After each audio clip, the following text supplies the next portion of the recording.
Welcome back to Command West, a Commanders podcast where we tackle the latest Washington football team news and answer the hard-hitting questions like, is there any more defense for this defense? We'll cover that and a lot more tonight on tonight's episode of Command West. I'm Bradley.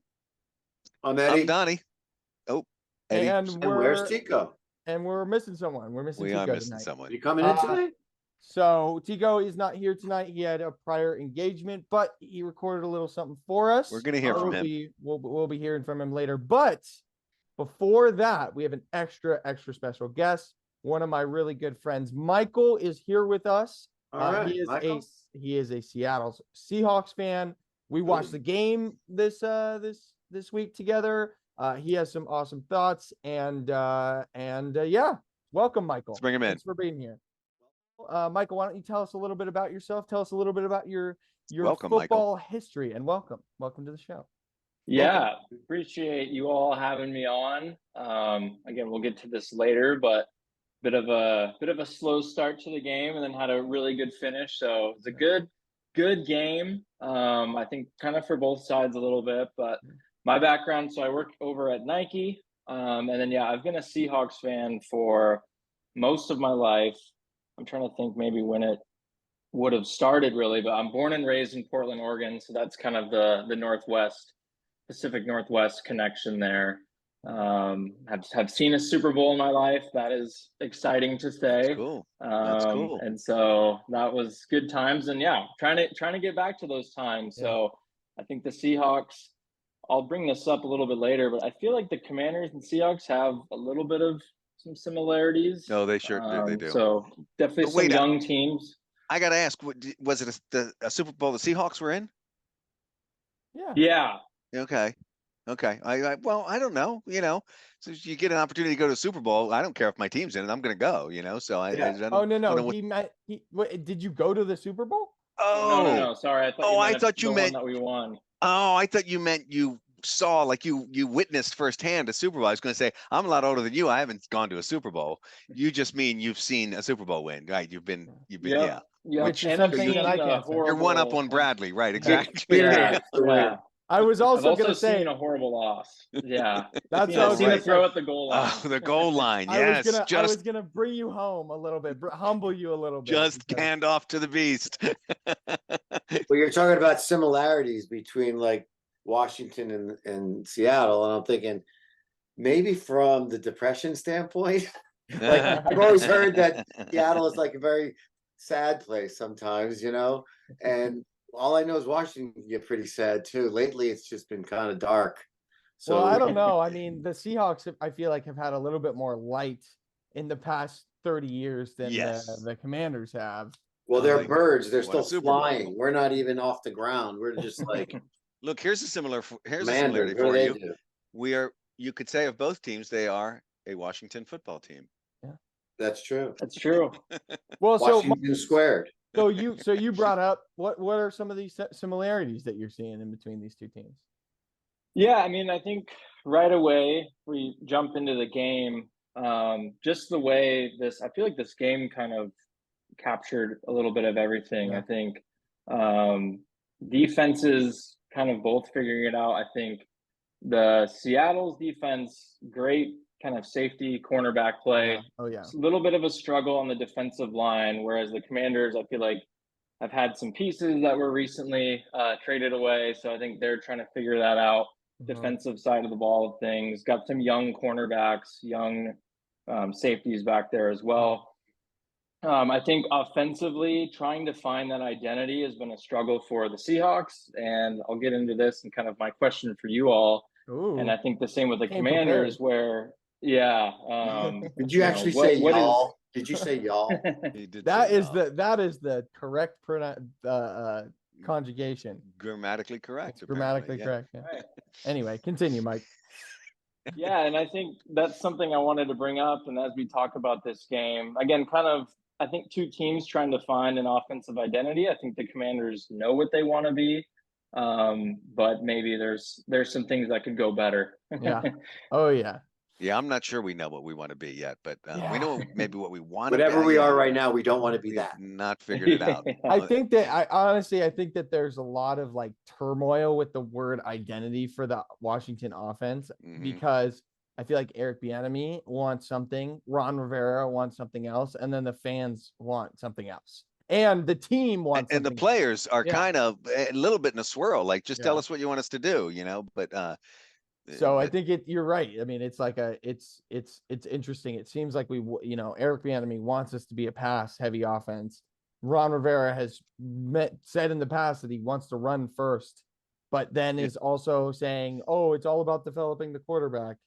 And then the players, the O-line are like, "We love running the ball. Let's do that more." Yeah. And then Sam's like, "I'm just doing my best out here, boys." Yeah, and you do know you what? have to He is the one doing the best. He is the one doing the Out best. of I mean, all the guys that are doing it, the rookie is the one kind of shining right now. I know he's got the most yardage because he threw the ball probably more than anybody else too, and that's not his choice. Like if it was a defensive strategy, then he would not be doing that. We'd be grinding out yards on the ground.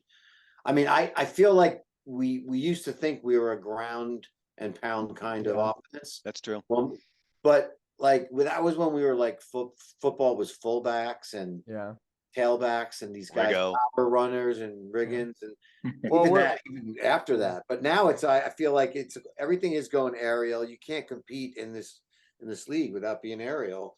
And I like Sam. I just wish it was just like developing faster. And I think you're right. When you say we're similar, I think that's the thing. Like there's good parts of every team right now that are developing, and we're seeing it in Seattle. Your defense is like kicking ass, and I know it's Pete. Carroll's got his shit together. He's not as, he's old, but he's not like, well, we won't get into politics, but anyway, the guy is guys, like, as fans, you're not complaining about the coaching. I don't think not as much as we are. Are people down on Pete Carroll? Yeah, that was a good question to ask right after what I was talking about. You're right. Yeah. What do you think about it? They love him there, or they hate him, or what is it? I think right now it's not a Carroll issue, and I think it's more offensive coordinator. So Shane Waldron, I think, is probably the guy that's getting the majority of the heat besides Geno Smith as well. But I think when you watch this game, when we talk about running, and that's what I was getting at with the Commanders, I think it looks like Brian Robinson had only 8 carries. Gibson only has 4, about 50 yards rushing. You're not going to win very many football games when you only run for 50 yards.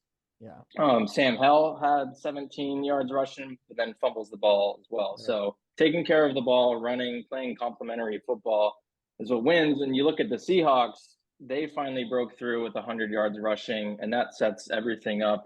The play action passing game, stuff like that. So I think Seattle's kind of where the noise is going is there's a lot of weapons and there's 2 good running backs, 4 good receivers.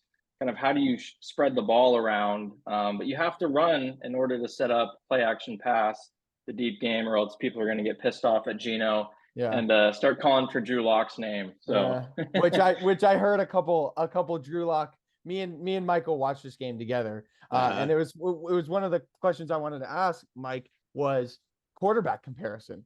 I mean, I heard you mention, I remember you saying I'm going to talk about Geno on the podcast on Tuesday, which I just love. But we're talking about similarities and differences. What do we think, Geno, Sam? Quick hits. Yeah, I think it's similarities. I mean, I think they can throw the ball downfield really well. I think when you look at Sam Howell, you mentioned this, Bradley. I mean, he's still basically a rookie. I think, what did he play? 1 or 2 games last year and has played all of this season. And I think that's maybe the bright side as a Commanders fan might be, I think you found your quarterback, which is something that has not been the case in the last few years. And getting that running game going is going to help a younger quarterback see the defense and kind of open up those deep pass threats to guys like McLaurin. And it's the same kind of with Geno in terms of the similarities and like making those decisions, not trying to do too much, don't force the ball, don't turn the ball over. And I think Howell's only going to get better as well. Yeah, exactly. Well, they both. I mean, well, I was gonna say they both took care of the ball. Sam Howell did fumble, but it was a clean game in the passing game for both quarterbacks this game, and I think it's more of a. I mean, Gino has had that trouble in the last couple of games, and especially in the last couple of losses that you guys had. He hasn't been as clean as he was last year, which I think was one of the things that caught your guys' eye and got you to the playoffs. Was he was taking care of the ball. Yeah, ball securities, job security. The other similarity, and I'd like your guys' perspective though, all of this kind of comes back to your offensive line. Seattle has rotated so many different guys. I mean, we have Jason Peters, who's 41 years old, starting in the offensive line right now. There's been so many different combinations of offensive line. It's hard to protect. It's hard to run the ball if you don't have an offensive line. And I think, Bradley, you were saying the same thing. And even the broadcast mentioned kind of the circus of the offensive line for the Commanders. So I think there's a similarity there. And when you have a young quarterback, that can be difficult. But I think the Commanders have the right guy in Bieniemy. And from my perspective, I would like to see him take over as head coach if I was a Commanders fan. And get rid of old Riverboat Ron. Who's not a riverboat anymore. He certainly isn't. He's more like a paddle boat. He really doesn't understand how to manage a clock. So it's crazy. Michael, I just want to pick up on what you were saying a minute ago. I couldn't agree more about the run game. And it was weird in the fourth quarter. They like opened up the run game and it like blew it wide open with a couple of really good runs. And it's not the right balance. There's some games they come in and it's like you can tell they're committed to the run. That's happened once or twice this year. Most of the time it's like, Sam Howell, to his credit, is leading the league in passing yards. It's all he does is pass, so it's like I don't want to get too tripped up about that because he's always dropping back to throw the ball, what, to bring up what Michael said too about the rushing game. Okay, we want to balance it, but we didn't have that many rushing yards, but the key rusher who had some big plays, and they were two and they were identical and they looked like busted plays, were the Robinson. What they were a forced screen that really didn't develop the way they wanted it to. And Sam got rid of it at the perfect time, and the instinct that I saw out of Robinson to cut the sideline and get into space, that they had to have practiced that. I know it's not like scripted because it's like people are all saying on the the telecasts and all the podcasts that people are they didn't, that was an improvised play, like that was a Mahomes play. And it was, but him having the ability to be able to do that under the pressure and having to score, I mean, it didn't look like it was going to be a scoring play. It would look like the defense got totally blown. And there's a couple other times where Sam threw it and he was throwing right into double coverage and they were chomping at the bits and they were going to swallow it. Well, three things I got to say.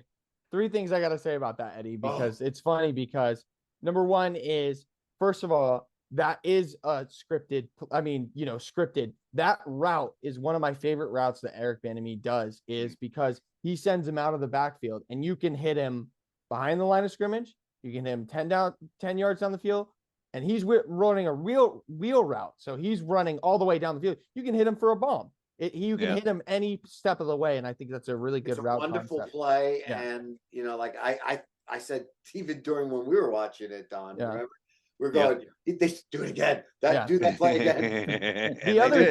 The other thing is that is a hard throw to make. That touch, that flick is not an easy pass.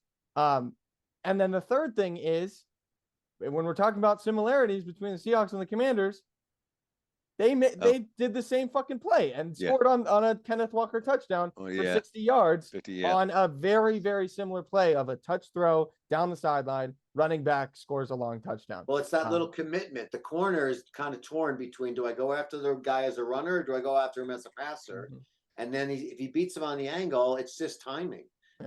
And you saw too, like on every rush, Sam had different times where he had to get rid of it faster. One time he blew it a couple of times because he threw it too hard.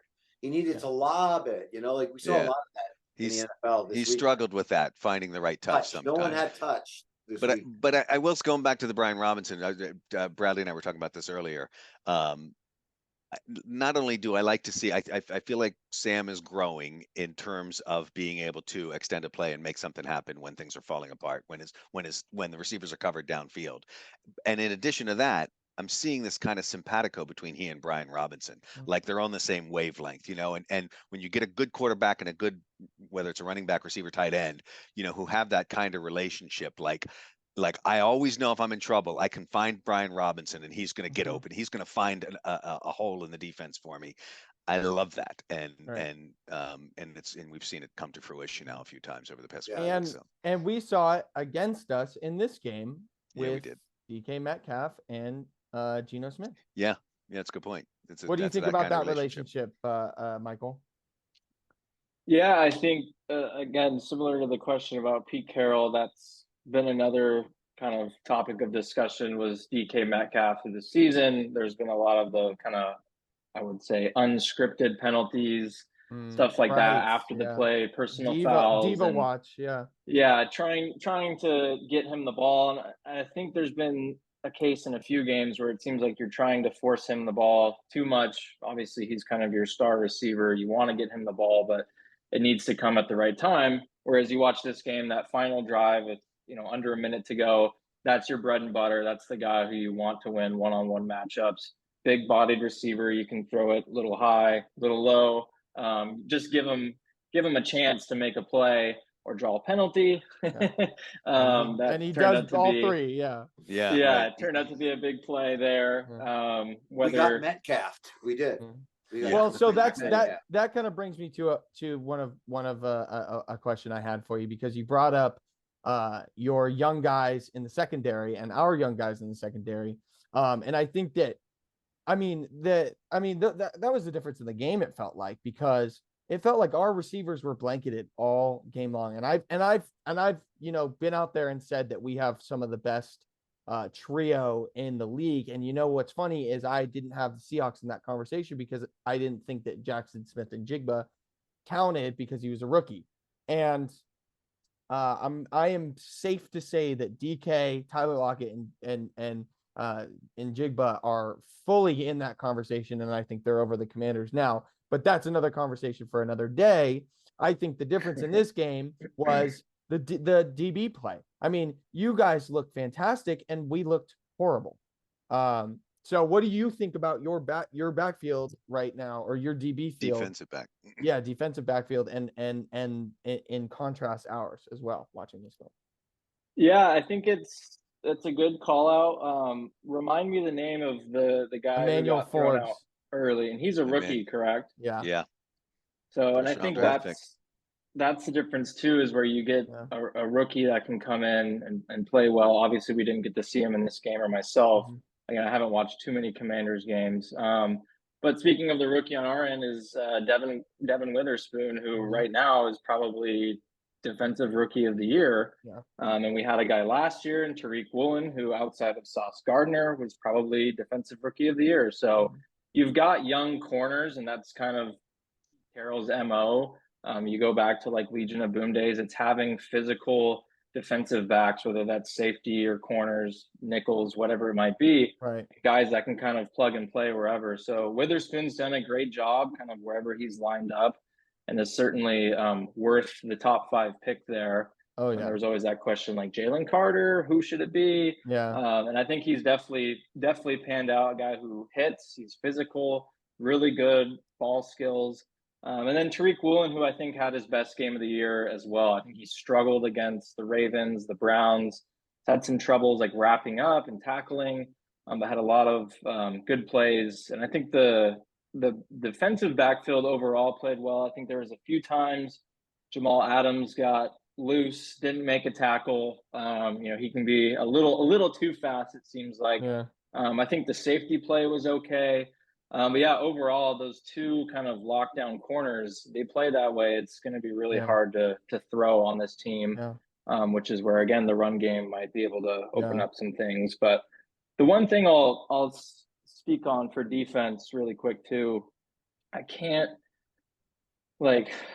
trying to think how to word this. Can't express Bobby Wagner's impact on this team. And if you look at the defense last year, having Bobby Wagner back has changed the whole Mhm. complexity, identity of this defense. Just having that kind of anchor at your middle linebacker position, it seems like he's the ageless wonder. Hasn't Yeah. really lost a step. Looks way better than he did for the Rams last year when he was playing there, and has really gotten this defense, I think, to kind of buy into that Legion of Boom kind of system. And I know the Commanders, I guess with that, like, who is kind of that Actually, I was just anchor gonna say that's what of we the don't have. defense? That's exactly what we're missing. Yeah. Yeah, I Or mean, one you of the know, keys. we hope to see that out of Cam Curl, who is, you Mhm. know, a young safety, you know, and he's going into his contract year, or this is his contract year. Mhm. And that's kind of who he's been, is that anchor for this defense. But he's a 7th round pick. So, you know, like it's funny to I'm trying to figure out how to word this too, but when you have guys who outperform their pick, it's fantastic. But at a certain point, still a 7th round pick. You know what I mean? Like, he is outperforming his 7th round pick by a mile. Is he a number 1 overall pick? Is he in the first round? You know, is that where he's classified? No, but he's a good player, and like, we're lucky to have him. Is he Bobby Wagner? Absolutely not. You know what I mean? Like, I would probably say he's you know, closer to a Tariq Woolen, you know, where it's like, he's a great player and we're really happy to have him. But you know, it's frustrating to me to be like, we spent 6, 7 first round picks on this defense, and we're ranked 31st in almost every category. That's 28th pathetic. did a lot. You know, like, we are, you know, the only rank above 20 that we are is third down defense, which is fantastic. That's good. We are 7th in the league. You know, I'm not gonna say that that's a bad stat. That's a great stat. But everything else, we're, you know, bottom 10. It's And it's so disappointing. And we just don't have, you know, the young guys aren't performing. The vets aren't playing to where we need them to be. You know, it's like, I want them to grow and learn. I don't want them to grow and learn under the regime that we have right now. Mm. You talk about Pete Carroll and him, you know, focusing on building young defensive backs and having success throughout his career. And we just don't have that in Ron. And it's funny because you see Luke Kuechly coming out of the Carolina, and you're like, how the fuck do we have a first round pick at linebacker and he's playing like a 5th round pick? You know what I mean? Like, he's coming along, but dude's the 16th overall pick. Like, he's Too got many moving parts right now to expect that we're gonna, you know, put together any kind of consistency in any facet of our game right now. The offense is still in a building mode. The defense is in a building mode. The coaching staff is in the building mode. The team just got bought out. I mean, there's so many moving parts. Right, but Eddie, Like, we're the not. fact This that we even wasn't. have 4 wins right now is amazing to me. This wasn't supposed to be a building season. Well, I know, We- but it ended up being that. We just got Right. rid of 2 great defensive guys for the money, and it made sense. And now we're stuck with like another year. So my friends are all telling me, my East Coast, you know, Giant fans.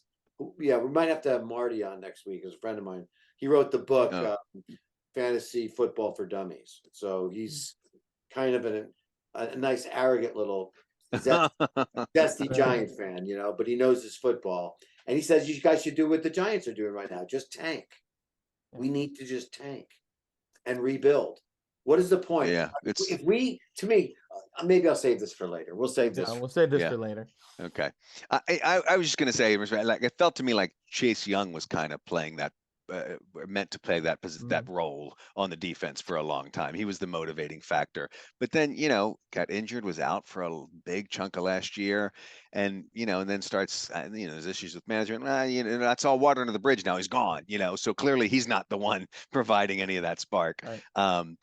But while we're on the defense, here was my take on the game. And granted, you know, this is coming from a Commander's perspective, Michael. So bear with me. But but you know, I felt like I felt good about the offense. I felt good about Sam Howell, and I do feel like Seattle's got a strong defense. And so against a strong defense, 3 touchdowns, a couple of field goals, if you got a good defense, that should be able to win the game.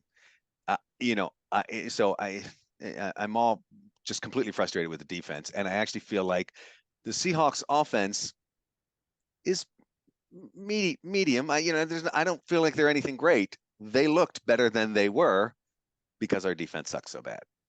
So and a lot of teams do, show We up will make everyone teams that are struggling average look better come than to play the Commanders and look strong, and that's and I felt like the Seahawks did that. I kind of walked away like you, thinking these teams are kind of evenly matched, and it's interesting because usually you say when a team's playing at home, give them 3 points, advantage for just being the home team, and that's exactly how much you won by. Although interestingly enough, it didn't feel like, I think the Commanders did a good job of dealing with the environment. Seattle's a hard environment to go play in, and that fan base, that 12th man, supposed to be the first. it's something to be toughest proud place of to as play. a Seattle fan. I wish we still had that. We used to have something like that in our stadium, but we haven't had it in a long time. And but that I don't feel like threw them that much. I didn't see like a lot of false start kind of penalties, Right. where they were, or Sam not hearing, those kinds of things weren't throwing them off. So I felt like that from that perspective, they handled it. But again, offense did their job. Defense is not doing their job overall. And you talked about consistency, Eddie. I feel like the offense is starting to build some consistency. Yeah. If you look over the past few weeks, we're a team, we can score. Maybe we're still trying to figure out what the best way to do that is and the best use of all of our players. But we have proven that we can score, and we have scored enough points in several of our games to win the game. When you're looking in the upper 20s or even 30s, and we're still coming away with losses. That's But heartbreaking. that's a question I would have for Michael too. Like when you look at our team, do you look at us and go, "You guys have so many weapons. Why can't they find a way to close a game?" Now, obviously, a field goal at the end like this could have went either way, but it was more important about like, what did we do wrong defensively in that last moment when you guys had a drive? All you needed is a field goal, right? Now, I don't know if this is old technology, but like when someone is playing defense and you've got a minute and a half or whatever it was that you guys had, you had 50 55 seconds, I think. 55 seconds. They know that a field goal range, they know your range, it's 55, 60 yards, right? That's it. They know they're going to go to Metcalf. But why are they playing like a soft prevent? They can't play that. Yeah. You're going to get beat either way. So like, why don't you go? You're not preventing a touchdown. You're kind of preventing the passes, right? For the first downs. So what happened? Where do you think we fell apart? Like what would have your defense done that we didn't do? How do we stop? Yeah, I think that's the tough question. And the funny thing too, I think when you look around the NFL, like the 2-minute offense and stuff, there's some teams that just look completely different, or whether it's more comfortable when they're running, like you're not thinking as much. And I think the issue with like Geno Smith is there's too much time to think. I don't know what it is. You're not going to run the ball, so just throw the ball to your guys. I would have to go rewatch the drive again. I remember there being a few plays to DK, but to your point, you would think It's the only a few plays. defense, yeah, you think the defense would not really play prevent, because if you get to that opposite of the 40 yard line, you're going to be kicking a field goal. Even if it's 60 yards, the team's still going to try for a field goal. Jason Myers, definitely has a leg probably from 60. So to your point, you would think maybe trying a blitz here and there could be a strategy on a banged up offensive line. Again, they're not going to run the football with under a minute. I think too, it's kind of games where like, who has the ball last? Because when you ask me maybe what Seattle's defense does, I don't know if we stop the Commanders from getting 40 yards to set up like a game-winning field goal there. Similar game was the Lions-Chargers that was going on at the same time. Back and forth. I think whoever had the ball last was going to win that game. It was kind of that vibe. Commanders kind of went down the field those last 2 drives, put up touchdowns. Seahawks, I think it was a field goal or a touchdown to Lockett and then a field goal. So both teams started to click towards the end of the game there. And I think Seattle got the ball last. And it's maybe something to Bradley's point. When we were watching the game on that kind of tying touchdown, he wanted him to go down maybe inside the 5 to shed some more time off. So you're not giving Seattle Well, that 50 was the seconds. thing. My next point was going to be, comes down to the coaching and the management of the clock, because I said that earlier. I said, I don't think Rivera knows what he's doing. Yeah. I really don't. Well, I'm really glad you brought that up, Michael, because I've had some time to think about that. And I've also had some time to reflect that I don't know football, right? Like I don't know what I'm talking about for the most part. I'm a fan. I think I know more than the average person, but as for, I keep saying this, those guys will forget more football than I'll ever know. At a certain point, there are players that are household names, and then there's 90% of the rest of the league, right, that are trying to make a living. And guys who are on contract years, this point that I'm about to make kind of is irrelevant, but Diami Brown is one of those guys who is on a back half of a roster trying to make a name for himself. He catches an awesome touchdown. Great, phenomenal catch. Walks in for a touchdown. Great play. I was calling for Diami Brown with 55 seconds left to go down on the 1 so that because and here's the point I'll make. If we do that, I think we win this game, because I think that we go for 2, and if not, I think we win in overtime. I really do. Because see, that's where I disagree with you. I don't know if we go for 2, we might win it. I don't know if we were hitting our groove, and it was different than the Eagles game because I think that we just started hitting our groove. But it's irrelevant because I'm changing my mind. I don't think that he should have. There is no guarantees in this league. And I think it's if you are up, if you are winning, you go down. Right. And if you don't, it's selfish. Right. Fully agree with that. And you're a selfish player. You're playing for stats. In this game, we're down by 7.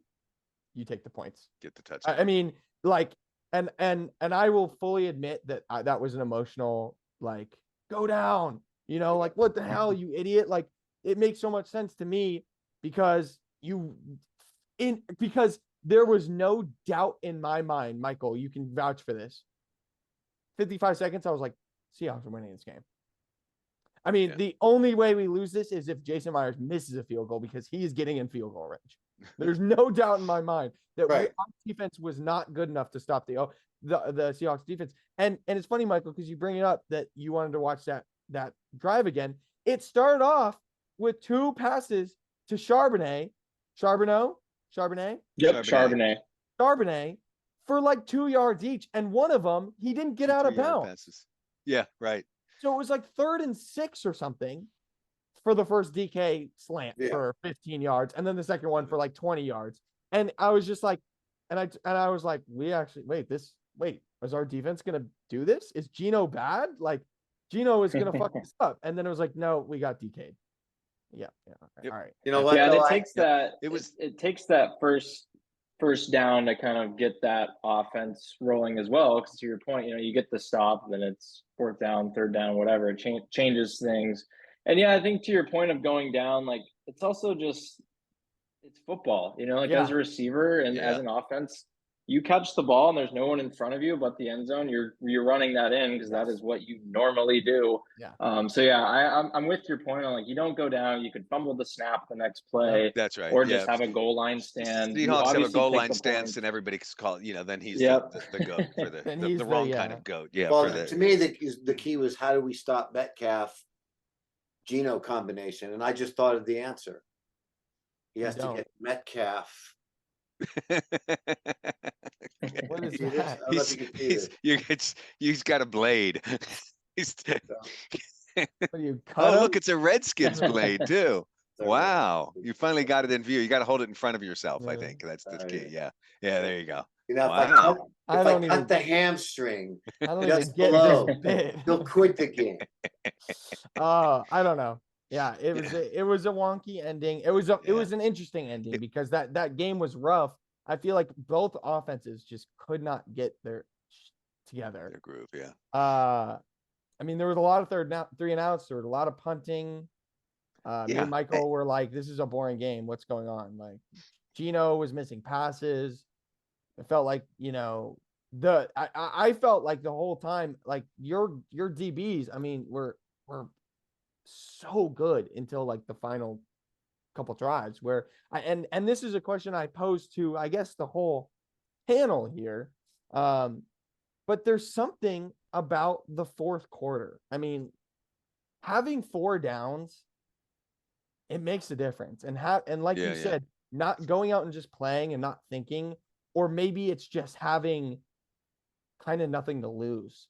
Is there's a sense of, and that's what's frustrating, is like, why can't we play like this all the time? But defenses change in the fourth quarter. Offenses change in the fourth quarter. Defenses are tired in the fourth quarter. I mean, how do we stop DK on the last drive? Hey, our guys have played 60 minutes. They're fucking tired. You know what I mean? Like that, you forget that as a fan. Is like Benjamin St. Juste is not quick stepping on DK anymore. Like that slant is harder to get to. He is harder to bring down because you're tired. Right. And our passing assault offense is not giving our guys the defensive break they need. Exactly. These guys need to get off the field, and they're like, "We're going out. You just did 3 and out. You're kidding me, right?" And that is that's something to say about the running game, because the running game speeds up the game. Yeah. It simultaneously speeds up the game clock because it goes faster, and slows down the game because it takes more time off the clock. I think and it wears down a that's defense. a good point. Yeah, I'm looking here just again quickly, team stats. Again, time of possession, Seahawks had maybe 1 full minute, so that last drive. About 10 more plays, probably that last drive. But again, to the run game, like you've seen a defense for basically 4 whole quarters. How much more game plan is there to where that last drive is? You've seen it all now, the whole game. Just play a little more free, play a little more loose. And if you've been running the ball effectively, maybe those guys up front are a little more tired. And which, requires your D-backs to play a little more aggressive maybe, and a chance to get burned in some scenarios. So I think, towards that end of the game, it's not necessarily backyard football, but you've kind of seen it all at that point. And I think that's just what happened. Burned, or you're going to make a miracle play. We've done it the last couple of games. Mono on mono there at the end. Right, and Bradley, we did this a couple of times at the end of the game. We picked off quarterbacks at the end of the game to seal the win, and that's what we needed to do. Well, that was the other bullet point you didn't bring up on the fourth quarter. When you're playing like that, your teams are taking bigger risks. And sometimes that comes out with the big win. You get a big downfield play, or sometimes you live by the sword, die by the sword. You throw a pick, but those risks usually end in big plays one way or the other. So something happens in the fourth quarter. Okay, so we're running out of time. Mike, do you have any other questions or anything else you want to say? Because we do. Closing comments. Yeah. I think for my end, again, recapping the game, I think it was a great game. Again, as we've mentioned it, I think both teams are pretty similar, kind of in their outlook moving forward, which will lead me into my question. I think as an outside fan, there's new ownership, which I think is amazing for the Commanders. I guess my question, I don't necessarily know how you, all 3 of you, feel about the season. Is it a complete wash 10 games in? But where is sort of the optimism level with the team as a whole? Because from my perspective, I see new ownership, always a good thing. It looks like they want to win. Would love maybe if they change the mascot again. But it seems like the fan base might have more excitement. And Donnie, I think you mentioned this, like FedEx Field or DC used to be a crazy environment, and I think people are excited FedEx again. Field. It was RFK Stadium. At the time.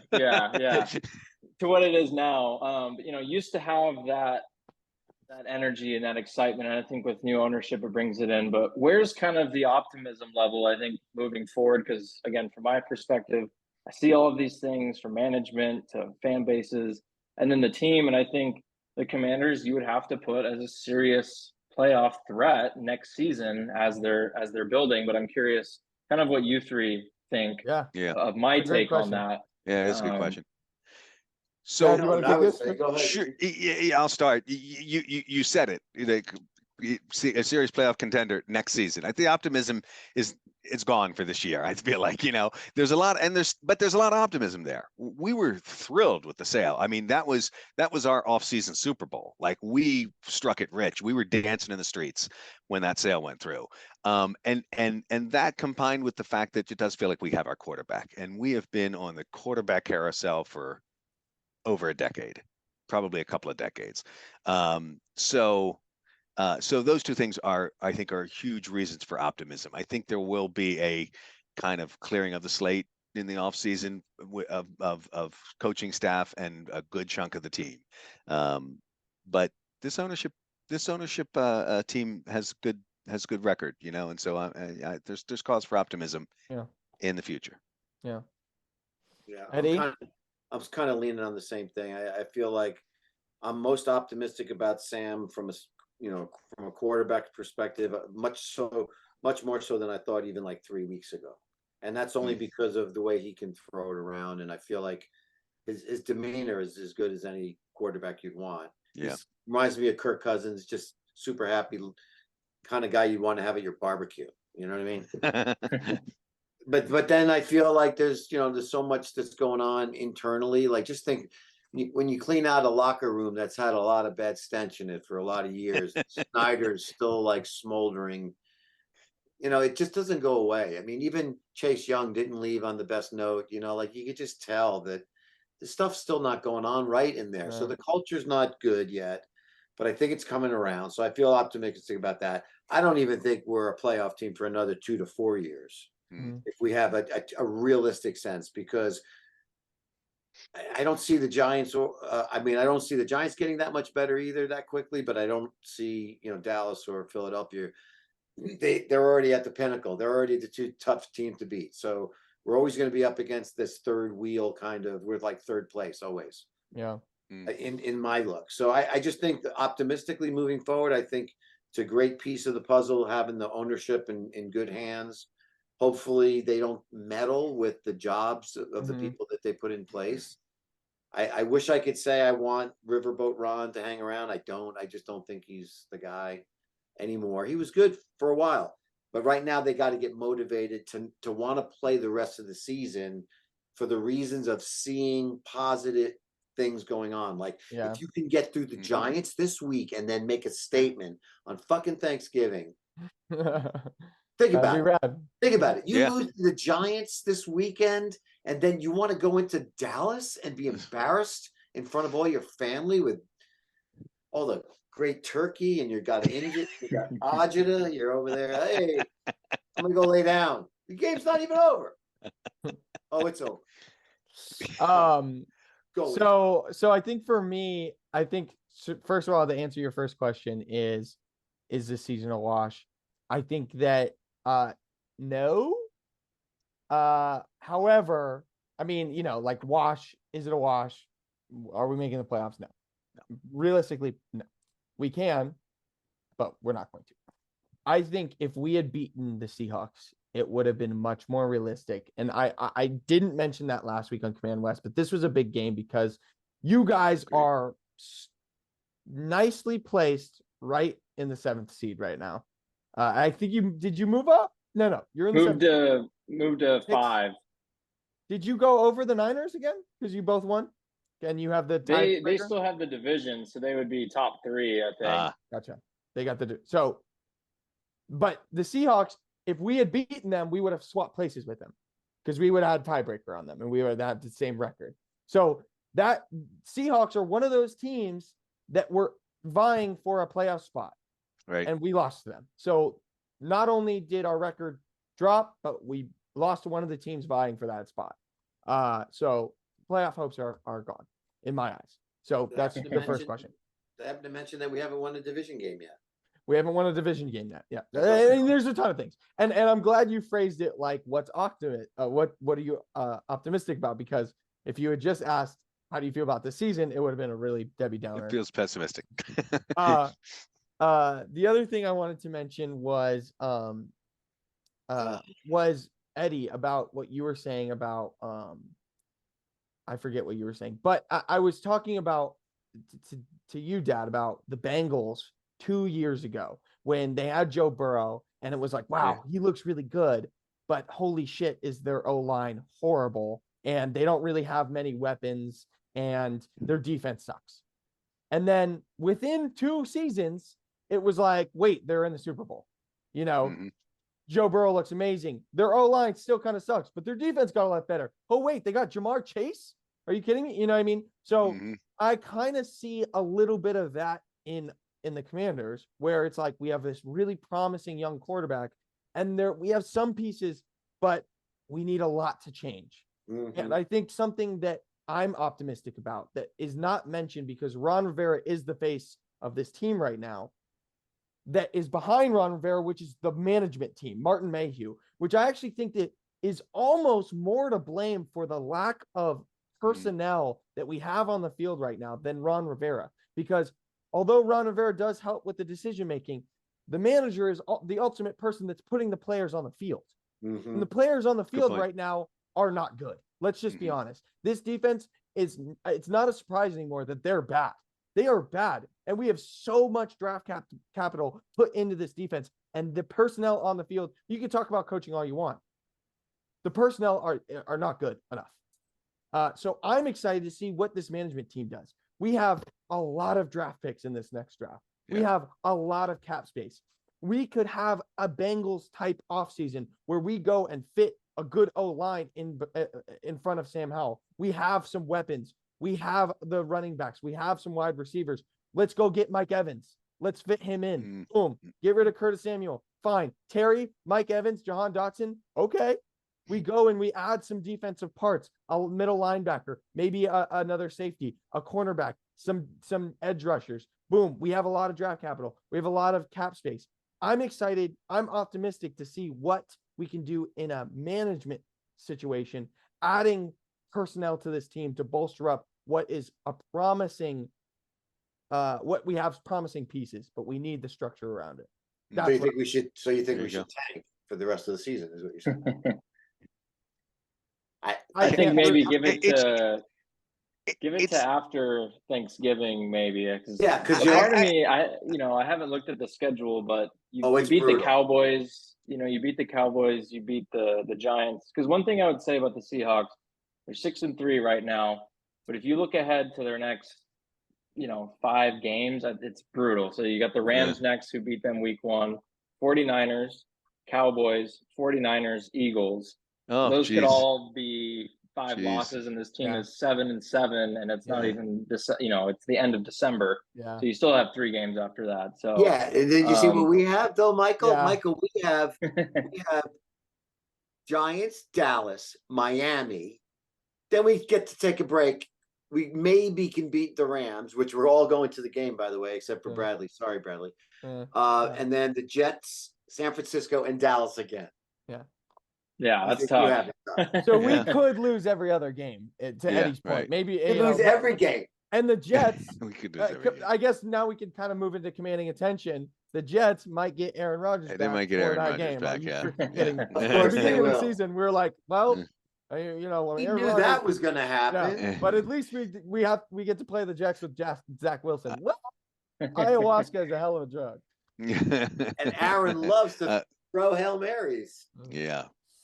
Awesome. Well, Michael, thank you so much for coming on the podcast. Absolutely. Absolutely. Yes, thank you, Michael. Thank you for coming prepared. Thank you for coming with questions. Right? Yeah, absolutely.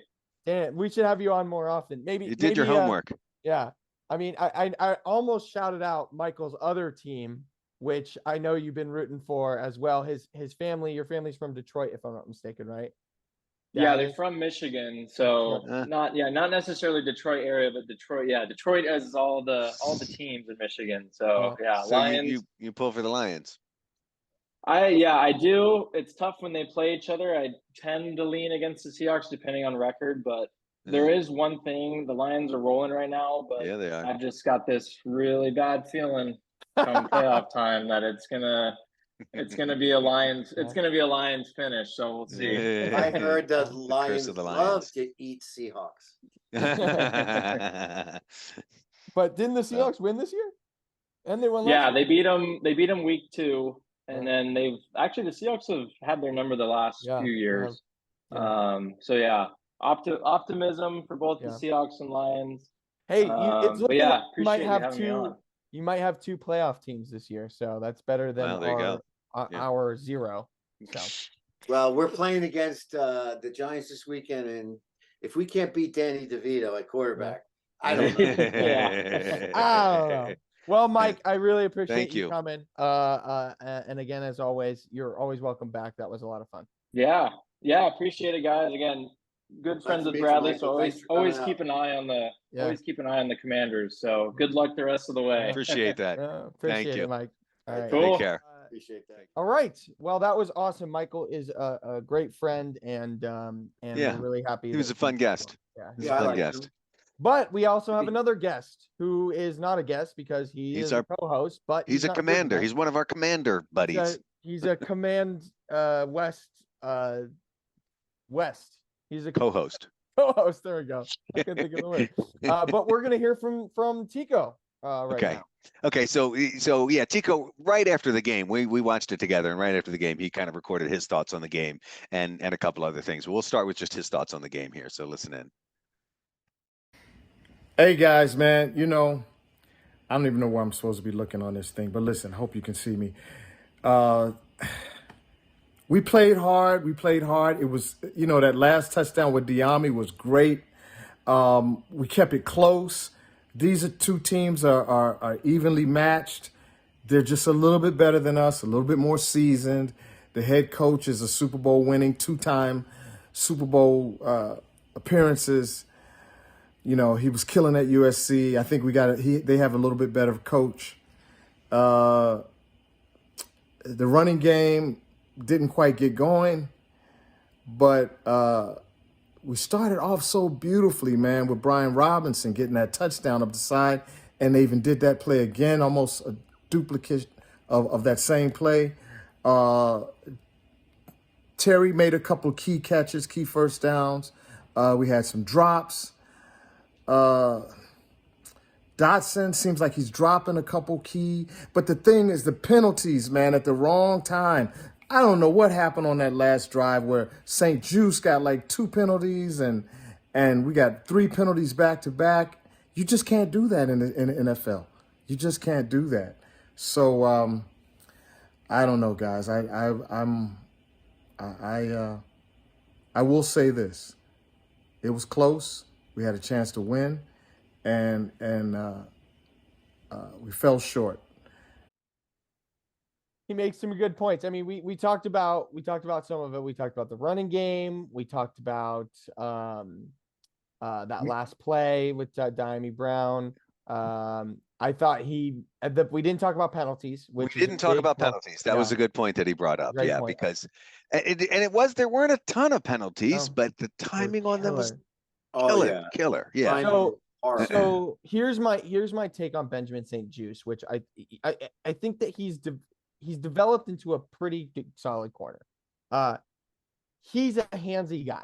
Like he seems to be always doing the pass interference, and and sometimes he gets called, sometimes he doesn't. Well, here's my thing: is you get what you get with Benjamin St. Juice. He's a physical corner. He's gonna make some plays. He's gonna be handsy. My frustration with that is, if you're gonna call it, call it. If you're not gonna call it, don't call it. Be consistent, because at least be consistent within the course of one game. I mean, sometimes different Didn't it take him a long time to team. call it too? It took him a long time to call yes, it. it wasn't weren't. until the fourth quarter. They weren't calling it. Yeah, they were letting him play. They were letting him play, and that was my frustration with the Eagles game too. Like it feels like, and like New York, like, oh, I wanted to bring this up. New York, what the heck is going on with New York? I mean, they got to be rooting for the Giants because New Yeah. York is coming in and messing with the Commanders. The hit with Emmanuel Forbes to throw him out of the game, that's a penalty. Oh. I won't argue that. To throw him out of the game, Yeah. and Yeah. then of course I thought you meant the Giants, New York. You mean no. NFL New York. Yes.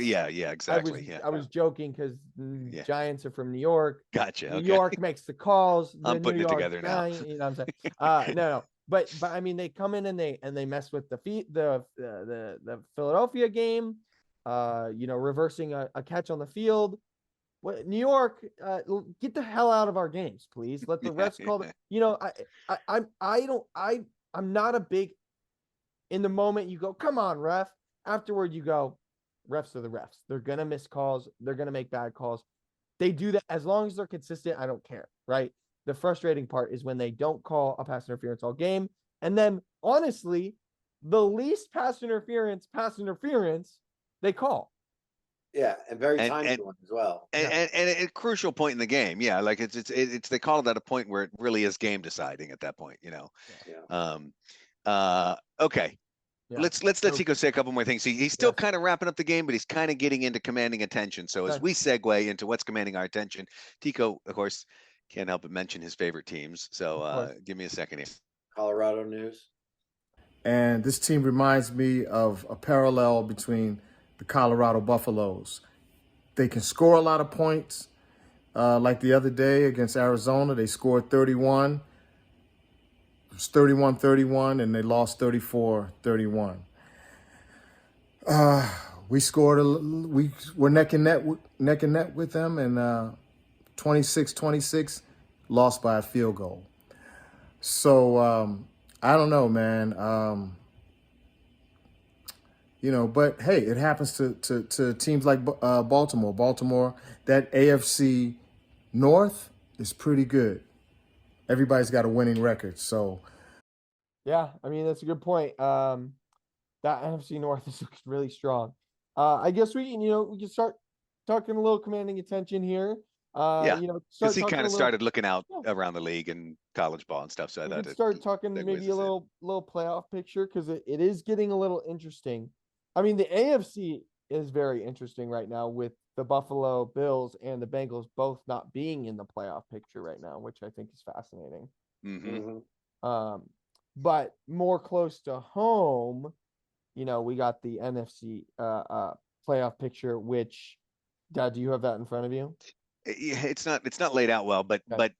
clearly you've got the Eagles, the Lions, the Niners, and the Saints, right? They're your first place teams, right?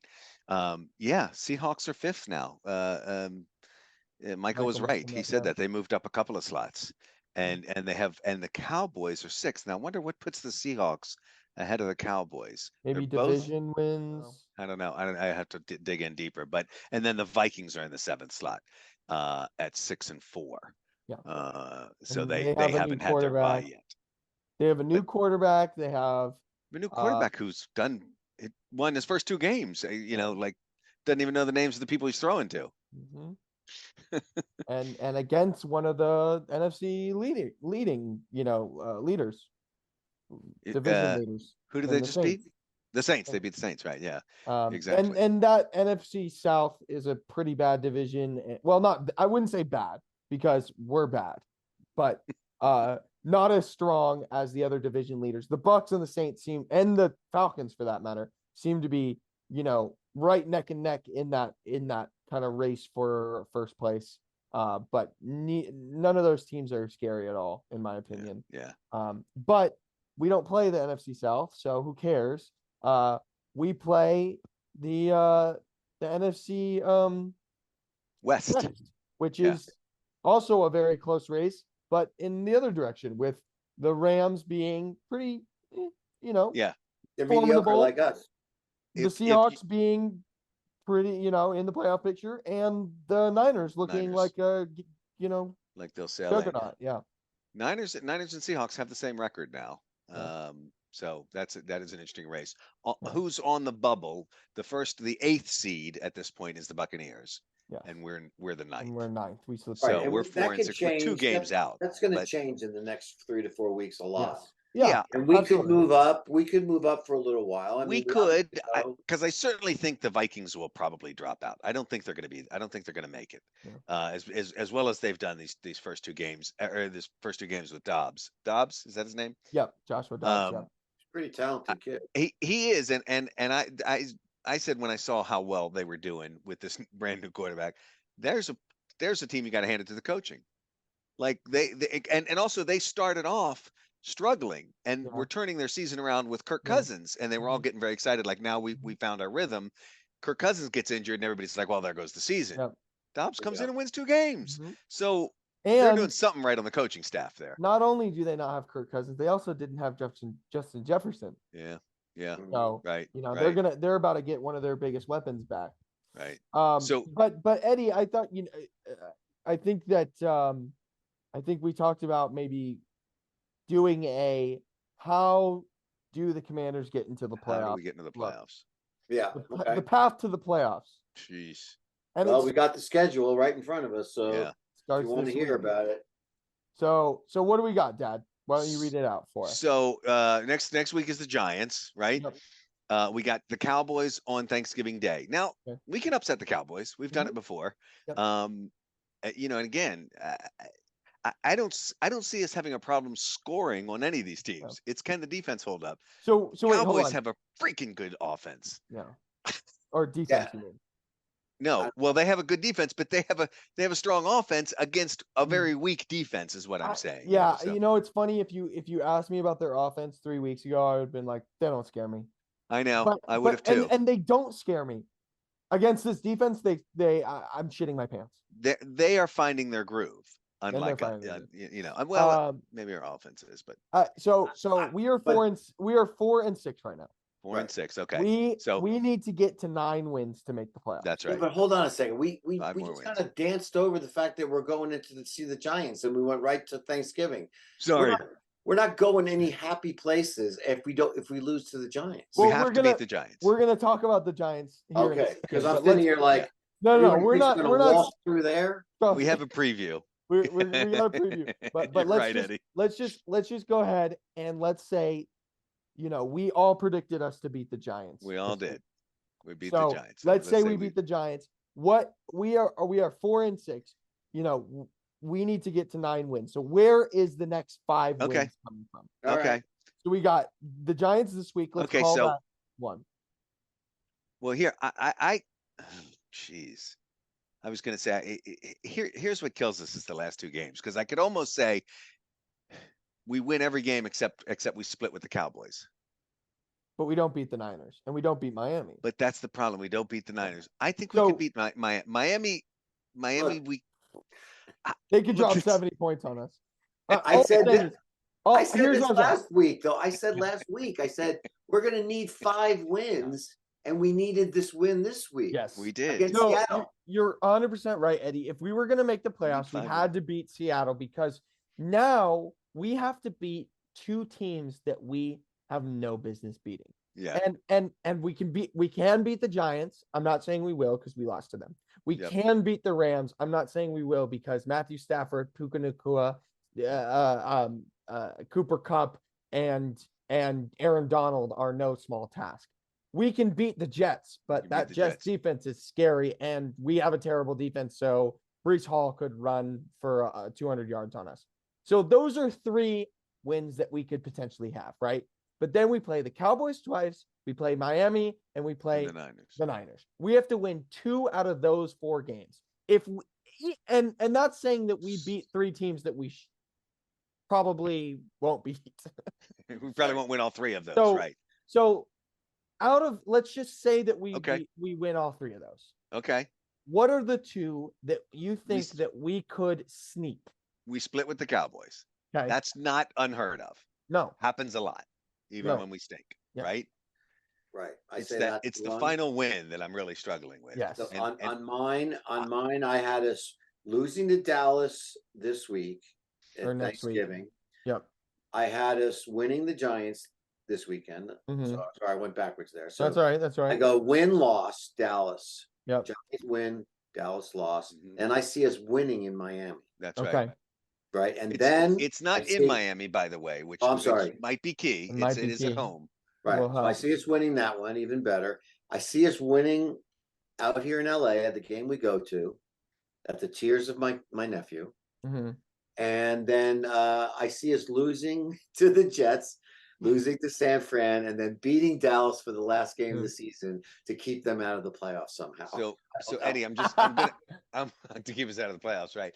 That's all I care about. I'm gonna correct you because you're going by what you sent to me. Oh, is that something But I different? went back to the opening episode. Uh-oh, what do I have on my opening one? You had us beating the Jets on the opening episode, not okay. losing to the Oh, Jets. even That was better. when you changed up on us. So, in fact, you changed up this week. You had us. You were the only one who picked this one correctly. That we Oh, lose really? to Seattle, but you changed it up when you sent it to me, and you changed it to a win. But I went back to everybody's original predictions anyway. So I think that we can split with the Cowboys. Here's what actually, might be interesting.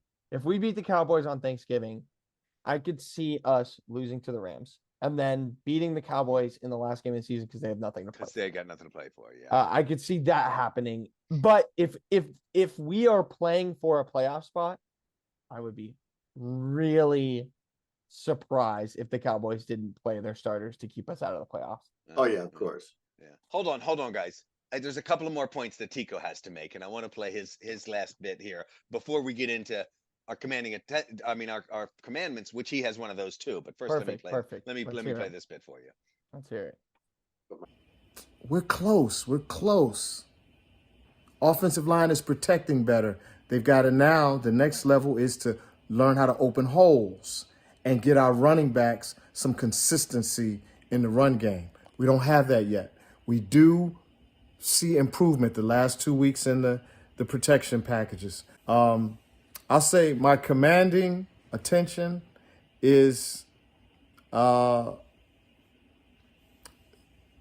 CJ Stroud. He's commanding my attention, but also staying with the Commanders.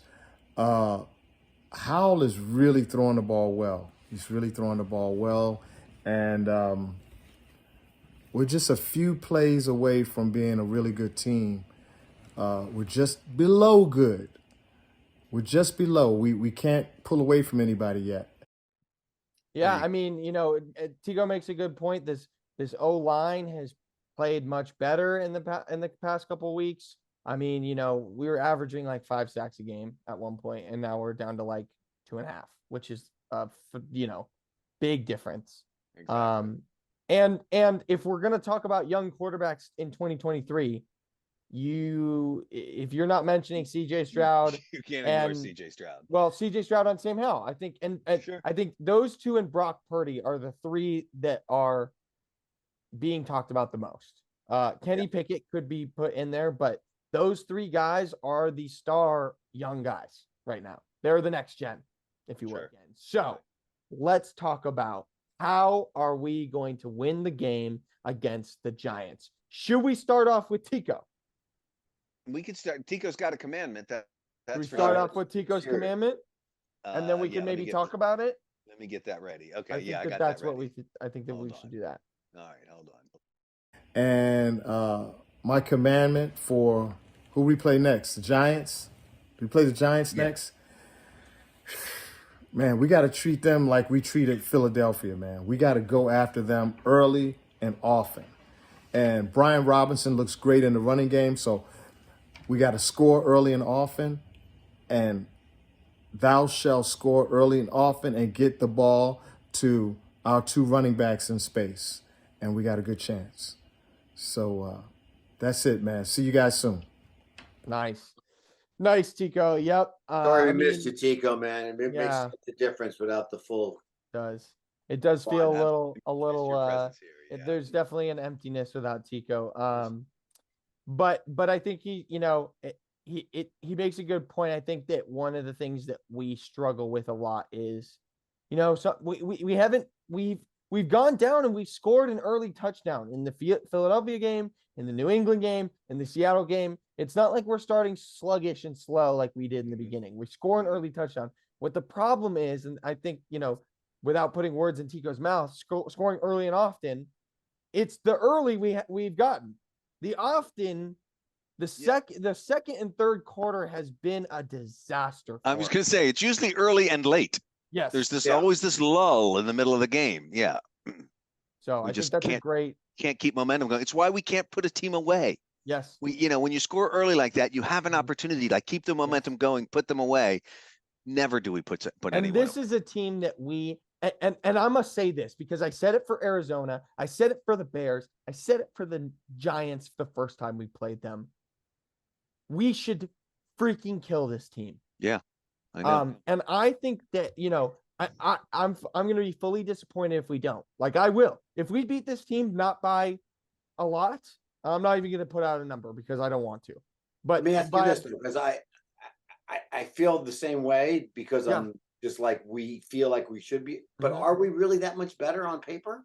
Look, Eddie, I fully agree with you. We're not. Our defense sucks. Like it's not even a question anymore. They're just one of the worst defense in football. But I don't care because we need something, right? Like I don't want to just win. I want to destroy the Giants. That's what I said. I mean, you want my commandment? Because give it to me. Well, my commandment, I think I kind of brought up earlier, and I probably gave it away, but I did give it away. I said, "Thou shalt not think about how bad we will look on Thanksgiving Day if we lose to the Giants again." Because now you're going into can you imagine going into Dallas with that depression of knowing that you lost twice to the Giants, who haven't had starters, they haven't had anything going. Now we're playing against Danny DeVito. Yeah. I mean, this poor guy, you know what? It's going to happen again. Someone's going to have an all-out remarkable situation happen with, like they've never thrown this many against any other team, or they've never ran this many yards. Yeah. Someone's going to have a record against us and our bad defense. And I don't want to be around watching that. I'm so sick of that. Yeah. I'm so sick of players having the best games of their careers against us. So this is a pride game. Yeah. Giant game is a pride game, as well as going into Thanksgiving Day. We should be going into Thanksgiving Day and we're going to fucking carve the goddamn turkey. So Eddie, I'm going to go straight into my commandment too, because you have a good point, and like we can't embarrass ourselves this week. And I usually have I could say we need to stop Saquon Barkley. I say we need to speed up Danny DeVito's clock. I could say we need to score, run the ball, blah, blah. I usually have we need to do something specific. Not this game. I'm gonna pull an Eddie Pasarelli, an Eddie Pastrami, and say my commandment is thou shalt win this freaking game. Yeah, really. I'm simple. Genuinely, that's what we need to do is win this game. Now that's a commandment. I don't even know how to. I won't try to top it, but I don't even know how to go after follow that. But no need. There is no need, right? If that's the commandment, that's the final commandment. No. We have 4 commandments on this channel. We have 4 commandments. It's our thing. Yeah. Well, the odd thing is I always look at my commandment from the week before, as kind of part of the recap. And I just have to repeat it because my commandment last week was to put pressure on Geno Smith, which they didn't do. I don't feel like they got the pressure on him, and it's not gonna happen with 4 guys on the line. It's got to be some stunting and some blitzing, and with Tommy DeVito, Danny DeVito, whatever we're calling him right now, that's the person you want to get, like you said. Would you call it, Bradley? Shorten his clock. Yeah. Speed up his clock. Speed up his clock. Like get him scrambling, get him nervous, get him restless. And I say put pressure. I think I last week I was specific about how many sacks and how many pressures. This week I'm going to say cause 3 turnovers. Make him throw interceptions, make him fumble the ball, make that guy dance in the backfield to try and save his life. And it's not going to happen with 4 guys on the line. No, it's not. Thou shalt get pressure, Tommy DeVito.